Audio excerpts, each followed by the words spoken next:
going to start by saying thank you so much for being here and for everything you do. I'm honored and so thankful for having you here. Welcome to Bucharest. Welcome to Romania. And we're going to start off with the first questions. Okay. So we've got a lot of parents just trying to shift between traditional and, what we know and what we call as parenting and conscious parenting.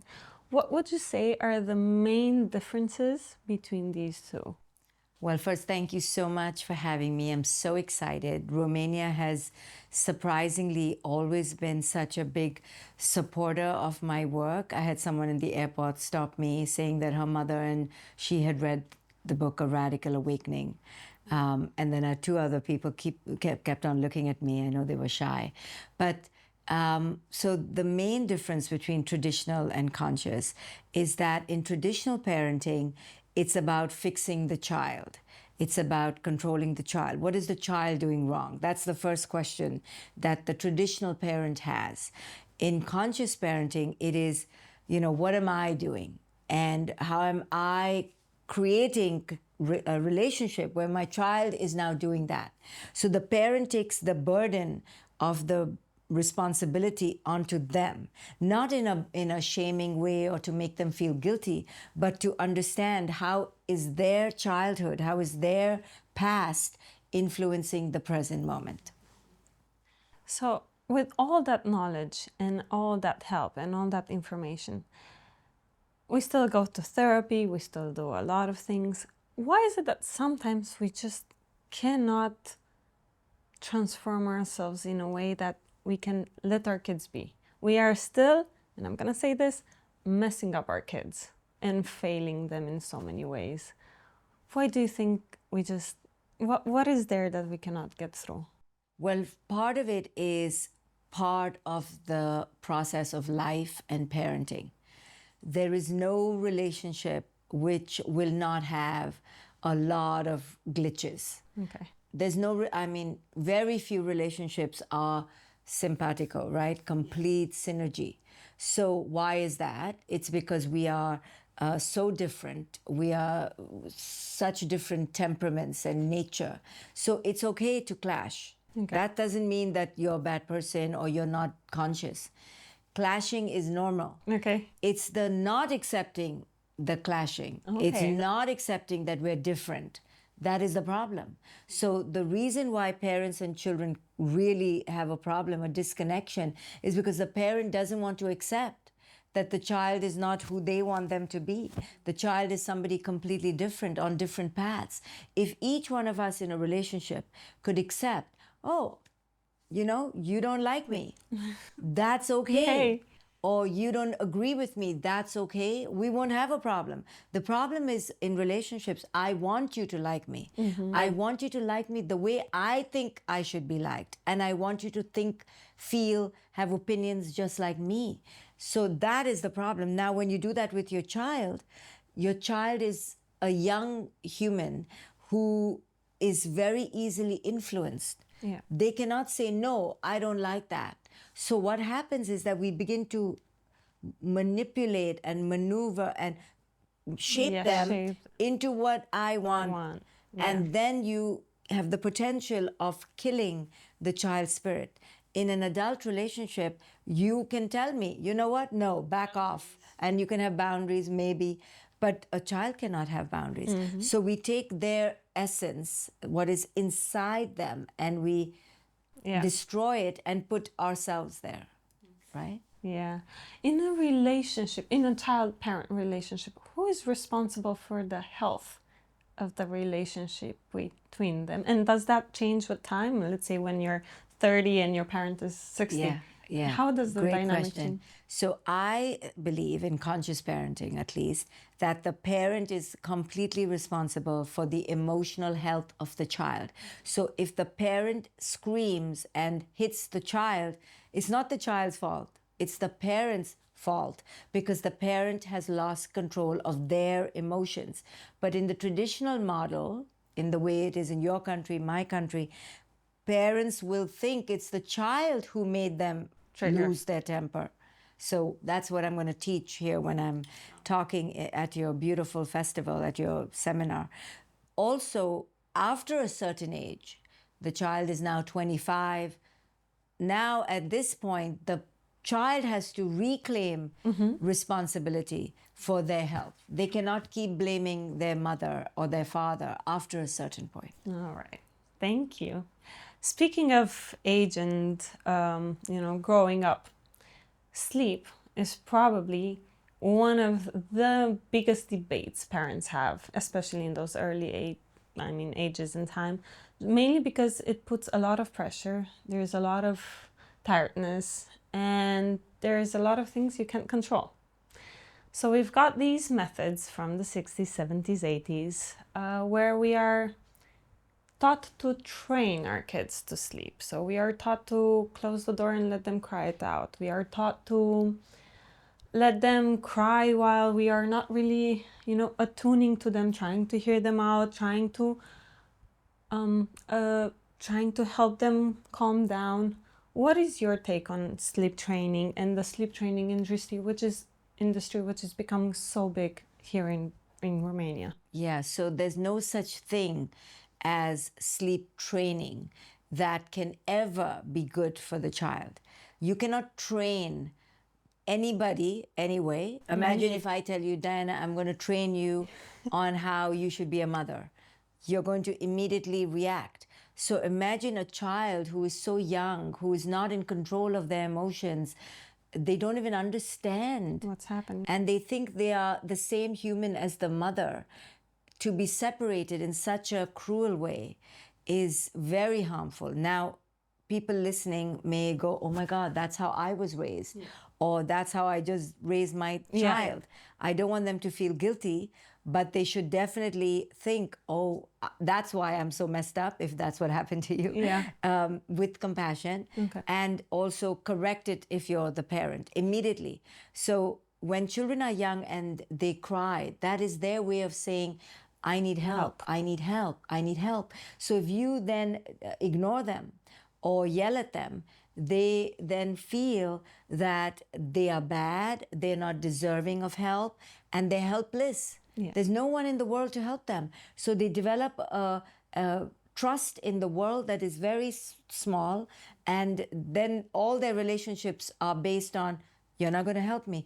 And then they're paranoid, they are distrusting, and they have a defense. Yes. They walk around the world assuming that they are not going to get help. So they're defensive. Yeah. Which is most people. I'm having goosebumps, honestly, because I know a good part of parents who teach their kids the fact that they're alone in this world. Mm-hmm. And they are born alone and they die alone. Mm-hmm. So we are teaching that independence, and there is an obsession with our kids being independent from us, at least in here, but I'm pretty sure it's in some other places as well. And I know independence comes from truly being dependent on the parent, at least for the first years. Am I right? Yes. So when children are very young, they are supposed to be very dependent on the parent, and the parent is supposed to be there.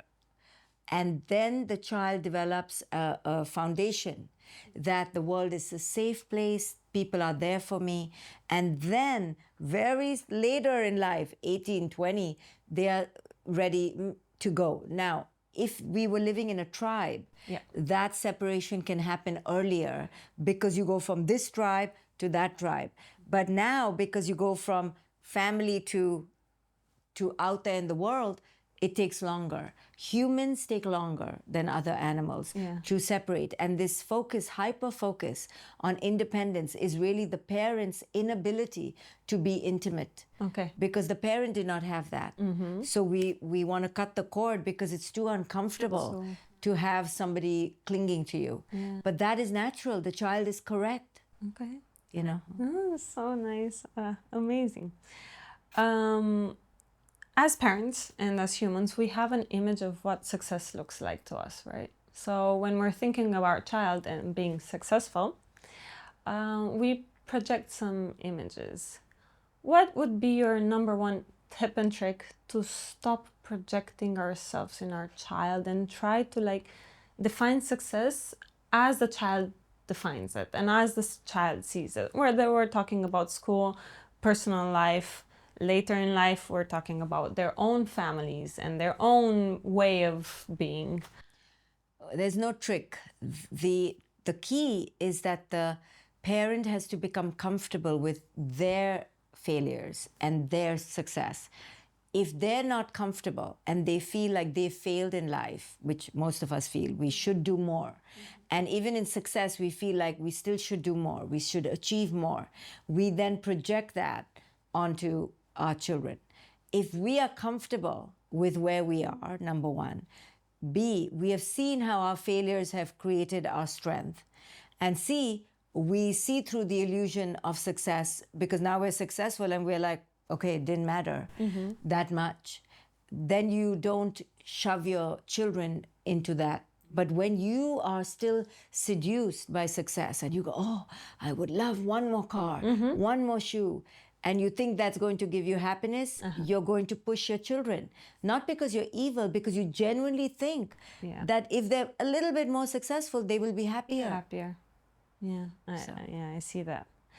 Another big debate is grandparents, right? The topic of grandparents. And some of the questions my community has helped me create them. And they were thinking about this question about the fact that some grandparents are not involved in their grandchildren's lives. They don't respect boundaries. So there's a dysfunctional relationship between the parent and the grandparent that inevitably affects the children.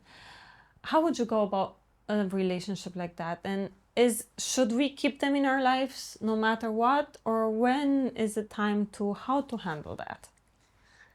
Well, first, grandparents don't have to be part of your life. So you cannot force your parents to be part of. It's our job. Yeah. Number two, if they are lovely and they are involved, that is amazing. Yeah. But that's not why we're asking the question. You're asking the question, oh, they're not lovely. They cross the boundaries. We don't have a good relationship. How can they be part of the life? If the grandparent is causing more harm to you or to your child, what is the purpose? Just for paper that I have a grandparent? And for society? For society, that there's no purpose.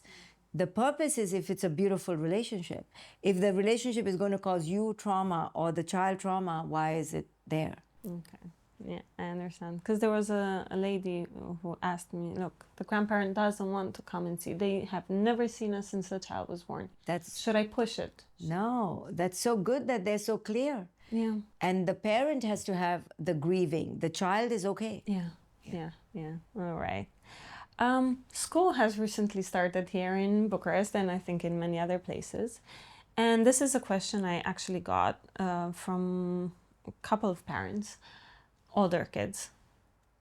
How do we manage bullying in school? And how do we teach our children, first of all, to try to defend themselves and not to become bullies themselves?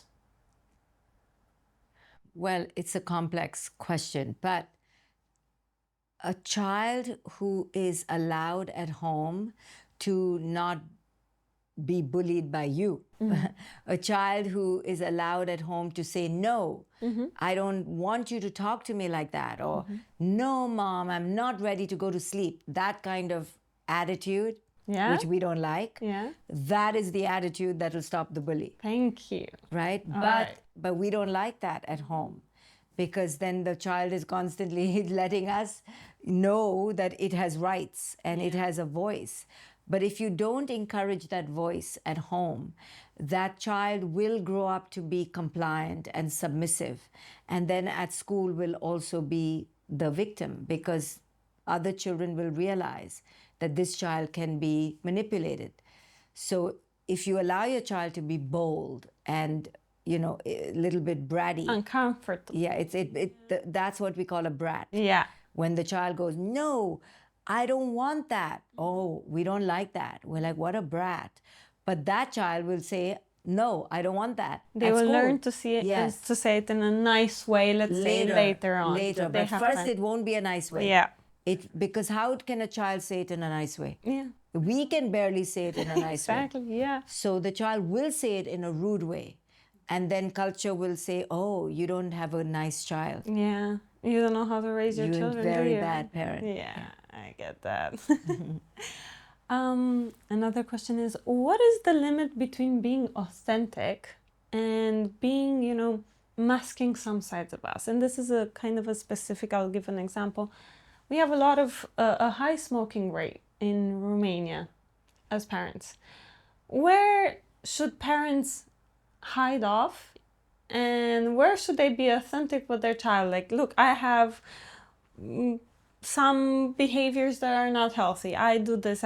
Where is the limit of teaching our children that we are humans and we have our, dark sides? And So if it is about your past, try to not tell your child. Okay. Especially when they're young, till 12, 13. Okay. They don't need to know. They cannot carry the burden. They're not your therapist. They're not your parent. Yeah. Now, if it's in the present, meaning you're smoking now, Yeah. try to hide as much as you can. Why? Only because they will model. Okay. But after they are 7 or 8 or 9, you can tell them, I have a big problem. I am an addict. I don't know how to get rid of it. It is a terrible habit. I am working hard. So that if they catch you, you're not so a hypocrite. Yeah. But you have to say, I am an addict. I cannot get rid of it. So they then know, oh, she or he is not happy with this. And we can also be comfortable with that calling us off, right? Yes. Mom, stop smoking. Yes. Dad, yes. stop doing that. Because if they were smoking and you didn't like that, you would do the same thing. Do the same thing. Yeah. Exactly. Oh yeah, there's a lot of conflicting evidence when it comes to divorce and children. So we've got a lot of couples saying that they're sticking it for the child, or for the children. And there are a lot of there's a lot of advice on how to go. We know now that 1 in 2 couples, 1 in 3 couples, they end up in divorce. Usually the process is harmful mostly to the child. How does a conscious divorce look like? How should, because I've got a lot of parents writing to me, I don't know how to move this forward in a way that least hurts my child. It's very hard. So if both can do it nicely, we will not be having the question. Yeah. So if you're the one who is trying to do it nicely and the other one is not, then you just try to do it nicely. You be the best person, you be the most powerful, positive, lovely. But if the child is young, it is going to be difficult. If you're going to leave them alone with that person, then it's going to be worse in a way. Yeah. So you have to really be careful when you leave the other person. If they're very young and the person is toxic, it is going to be a problem, more than if you stayed. Okay. So it's good to stay if the other person, I mean, it's such a hard thing to say, because if you're in harm, you should not stay. Yeah. But if it's emotional or you can wait, try to wait till the child is a little older. So they can understand. Yeah, because the child needs, especially the mother, there most of the time. So if the mother leaves and you leave them with the other person and they're not healthy, Yeah. then that's worse. So it's not easy. They should hire a coach or a therapist to help them through this process. Yeah. All right. This is a funny question. Not funny in a sense. Parents ask me of 12-year-olds, 15-year-olds, 18-year-olds, what do we do when nothing else seems to work? Like they say they've tried everything. They say they've tried their best strategies, whatever they read, and sometimes you just cannot connect. So then if they can, go to a therapist or a coach who will help. It's okay if nothing seems to work. Then the next step is go get help. So when somebody is in between the two, maybe that'll help. Because children after the age of 12 or 13, they don't listen to the parent anymore. Yeah. So I understand the parent says nothing is working, but they will listen to somebody else. So get somebody else to intervene, either a bigger brother, a sister, a cousin, an aunt, or a therapist or coach who the child can feel like they can talk to that person because the parent is too triggering for them. Okay. And does that mean we've done it wrong in the past, or is it just... No, there's no wrong. It just, a lot of things happen and the parent should not be guilty, but the parent should take action. Action. Yeah. Okay, because they're still responsible. This is it. Thank you. Thank you so much of for course, everything. I'm so looking forward to this amazing event. I'm sure in the event we'll have a Q&A, and there are so many parents with so many questions. Good. And I think it's going to Good. be I'm awesome. so happy. Thank you.